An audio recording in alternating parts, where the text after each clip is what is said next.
Magandang araw, ako po si Teacher Che. Kumusta ka? Sana nasa mabuti kang kalagayan. Welcome to our YouTube channel. Sa video ito ay tatalakayin natin ang tungkol sa ikawalong modyul ng ikatlong markahan ng Araling Panlipunan 7 tungkol sa kontribusyon ng Timog at Kanlurang Asya at ang pagkakakilanlan ng Kulturang Asyano.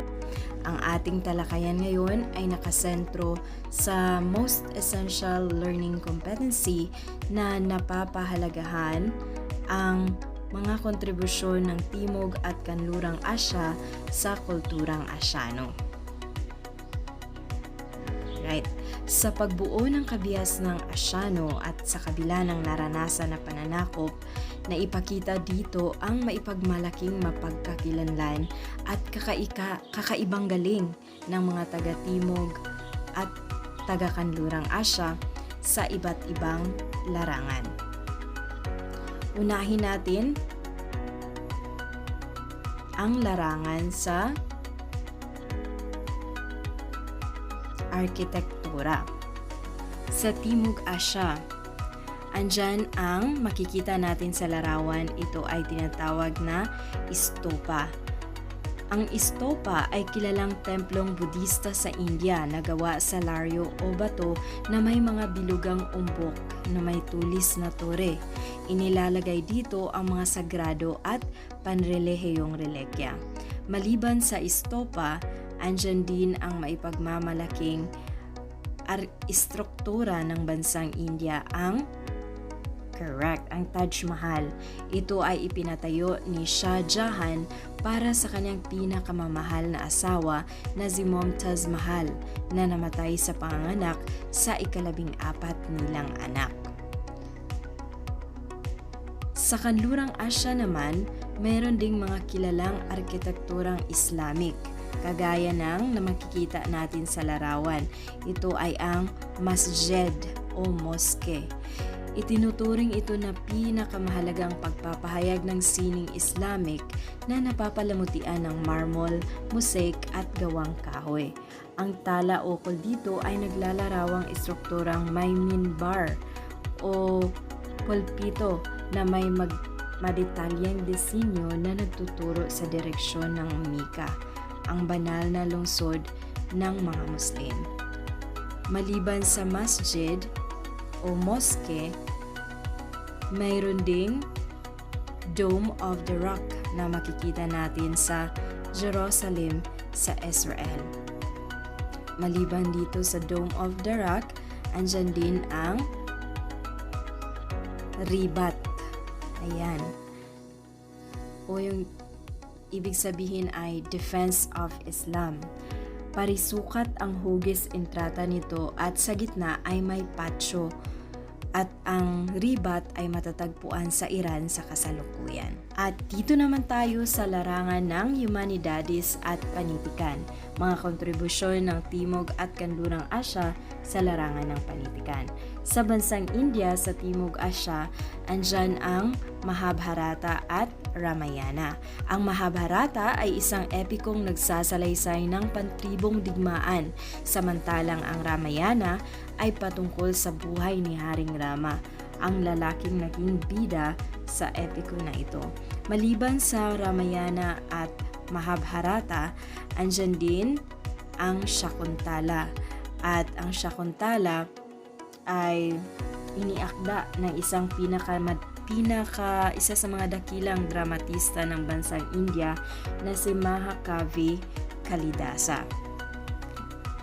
Ang akdang ito ay tungkol sa pag-ibig ni Haring Dushyanta sa isang ermitanya.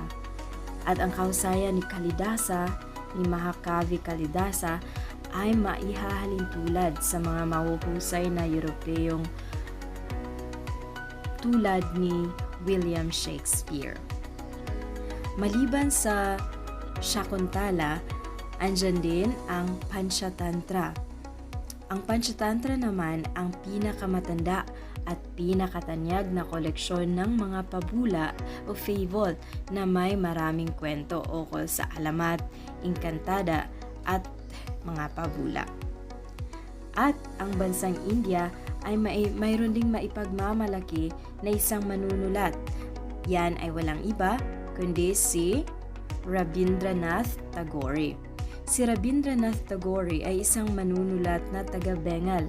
Siya ang kauna-unahang Asyano na nagwagi noong 1913 ng Gawad Nobel or Nobel Prize para sa panitikan. Yan. Sa Kanlurang Asya naman, noong 1966, si Shmuel Yosef Anion na taga-Israel ay tumanggap din ng Nobel Prize. Siya ang kauna-unahang Hudyo na nakatanggap ng kanyang akda na The Bridal Canopy at ng A Guest for the Night. Dahil sa mga akdang ito ay nagawaran siya ng Nobel Prize noong 1966. Maliban sa The Bridal Canopy, A Guest for the Night ni Yosef, andyan din ang pinakasikat na alam natin ito. Kinanta ito, ilan sa mga story na nakasulat sa aklat na ito ay kinanta ni Morissette at ni Darren Espanto. No, ito yung A Whole New World. Alam mo yan. At yan, correct. Ito yung Aladdin story na bago pa lang ipinapalabas. Ang akda na iyan o ang kwentong iyan ay isa sa mga kwento ng aklat na Arabian Nights o yung The 1001 Nights o mas kilala o mas popular sa tawag na Arabian Nights. Ang Aladdin, ang Sinbad the Sailor at yung Alibaba ay ilan lamang sa mga kwento na napapaloob sa The Arabian Nights or The 1001 Nights. Ang The Arabian Nights ay sulat ni Taler Shah na taga-Persia noong matagal ng panahon. Ayan. Kaya napakarami ding naging kontribusyon ng Timog at Kanlurang Asya, hindi lamang sa larangan ng arkitektura kundi sa larangan din ng panitikan. Dito naman sa larangan ng musika at sa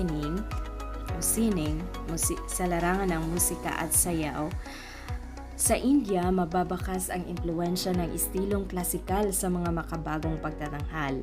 Pinaghahalo sa mga awiting Indian ang mga tradisyonal na himig o ragas sa mga tradisyonal na ritmo o talas, kung kaya't malaya silang nakakabuo ng mga saliw mula rito. Sa kasalukuyan, ang pelikula ang siyang pinakapopular na performing arts sa India. Ang bansang ito ang may pinakamalaking industriya sa paggawa ng pelikula sa buong mundo. Tinatawag itong Bollywood na hango sa lugar ng Hollywood. Hango ito sa lugar na Bombay sa India. Kung may Hollywood sa United States, meron ding Bollywood sa India. Naniniwala ang mga Hindu na upang makamit ang nirvana o ganap na kaligayahan, ang pinakamadaling paraan ay ang paggamit ng musika. Maraming instrumento sa musika ang ginagamit tulad ng tamborin, flauta, at ng makikita natin sa larawan ay ang tamborin at ang sitar.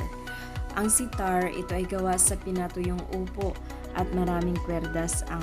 Ito ang pinakabantog na instrumento sa bansang India. Sa Kanlurang Asya naman, sa mga lungsod ng Mecca, Okash at Medina sa Saudi Arabia, pumupunta ang mga manunulat, payaso at musikero upang mag-aral at magpakadalubhasa sa musika. May mga instrumentong pangmusikal na ginagamit tulad ng mizmar at ng tamborin. Ang harpa at trumpeta ay nagmula rin sa bansang Iraq. Dito naman tayo sa larangan ng pampalakasan. Sa India, na matatagpuan sa Timog Asya, may tanyag na laro na ang tawag ay kabaddi or kabaddi. Napakasimple at hindi magastos ang larong ito na nangangailangan lamang ng malaking espasyo para ito maisagawa. Nalinang ang larong ito na may 4,000 taon na upang makapagbigay ng tulong sa mga Indian na maproteksyonan ang kanilang mga sarili laban sa paglusob ng mga kaaway. Nangangailangan ito ng 2 pangkat para makakuha ng mataas na score. Sa bawat pangkat ay may 7 miyembro. Ang gagawin lang ng magkabilang pangkat ay manghuhuli ng miyembro ng katunggaling pangkat. Maliban sa kabaddi, andyan din ang larong chess, baraha. Ang chess, baraha at martial arts katulad ng judo ay nagmula rin sa bansang India. Sa Kanlurang Asya naman, noong 300 or 300 hanggang 1500s BCE, natagpuan sa Kabihasnan Sumer ang isang tabletang luwad na nagpapatunay na naglalaro ng wrestling at boxing ang mga Sumerian. Ang mga Persyano naman sa Iran ay mahusay mga bayo. Sa kasalukuyan, nakilala ang bansang Syria ng Kanlurang Asya sa larangan ng hurdles at high jump dahil sa pagkapanalo ng atletang si Gwada Showa. At dahil sa kanyang pagpupunyagi sa larangan ng palakasan na ito, nagpista ng 1 linggo ang bansang Syria. Hindi naman pala talaga nagpapahuli ang mga Asyano sa Timog at Kanlurang Asya sa iba't ibang larangan. Dapat nating pahalagahan at ipagmalaki ang naging kontribusyon nila sa daigdig. Good job at nananatili ka hanggang sa dulo.